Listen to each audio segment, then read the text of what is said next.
नमस्कार प्रणाम, मेरा नाम है शिवम पांडे। आप देख रहे हैं सत्य एमएलडी मोटिवेशन। मैं आज आपको एक ऐसे व्यक्ति के बारे में बताने वाला जिनका नाम धीरू भाई अंबानी था।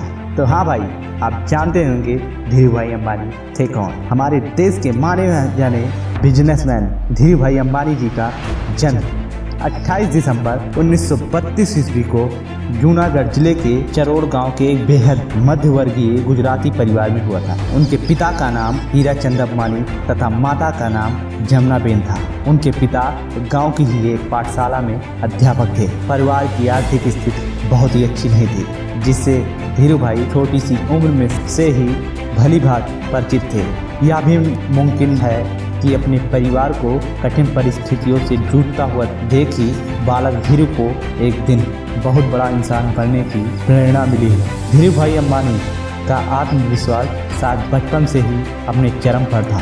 इस बात का साक्ष्य एक वाक़ये से मिलता है। एक दिन धीरू भाई की माँ उन्हें उनके बड़े भाई को पिता के साथ पैसे कमाने में मदद करने को कहा। तब धीरू भाई ने अपने माँ से गुस्से में कहा कि तुम बार बार पैसे के बारे में क्यों कहती हो, एक दिन मैं पैसे का अंबार लगा दूंगा। धीरू भाई ने स्कूल के दिनों में ही उद्यमिता दुनिया में पहला कदम रख दिया था और उन्होंने अपने गांव में हर हफ्ते लगने वाले मेले में भजिए बेचना शुरू किया। वो जितना भी पैसा भजिए से बेचकर कमाते सब अपनी माँ को लाकर दे देते। धीरू भाई अंबानी ने अपनी पहली नौकरी यमन के शहर अदन में की।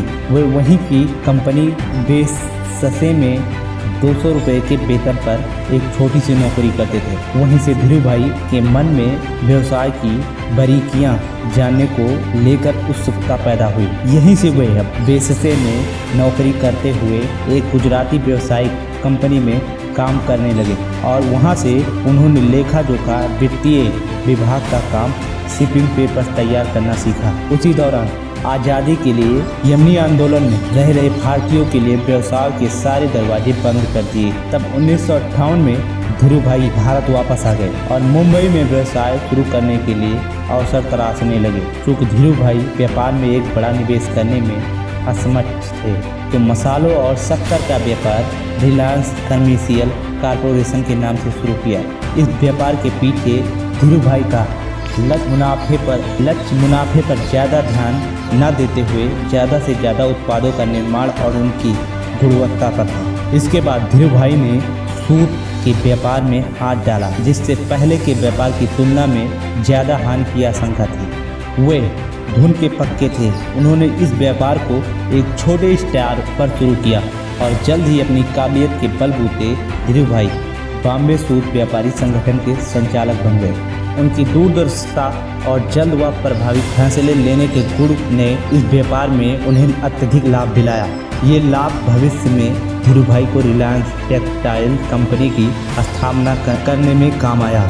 इस मौके को भुनाते हुए 1966 में अहमदाबाद के नरोदा में भी एक टेक्सटाइल कंपनी की स्थापना की। हर हफ्ते मुंबई से अहमदाबाद कंपनी का विश्लेषण लेने आते थे और हर कर्मचारी की तकलीफ सुनते और हल करने को आश्वस्त करते। उनका लक्ष्य सिर्फ कंपनी की स्थापना नहीं, बल्कि अच्छा और सबसे ज़्यादा सूट निर्यात करना। धीरे धीरे रिलायंस टेक्सटाइल सबसे बेहतर गुणवत्ता वाला सूट प्रदान करने वाली कंपनी के तौर पर उभर चुकी थी। पर यह भी एक परेशानी थी। दुकानदार बड़ी मिलों से कपड़ा खरीदने को तैयार थे, पर रिलायंस से नहीं। धीरू भाई भी कहाँ हार मानने वाले थे। उन्होंने अपना कपड़ा सड़कों पर बेचना शुरू किया। उनको इस साहसी स्वभाव ने उनको प्रभावित किया। जल्द ही उनका कपड़ा बीमल बाजार का सबसे ज़्यादा बिकने वाला कपड़ा बन गया। इस तरह रिलायंस कंपनी सालों तक तरक्की के मार्ग पर अग्रसर रही। बाद में रिलायंस ने अपनी अन्य दूरसंचार संरचना और ऊर्जा की शाखाओं की भी स्थापना की।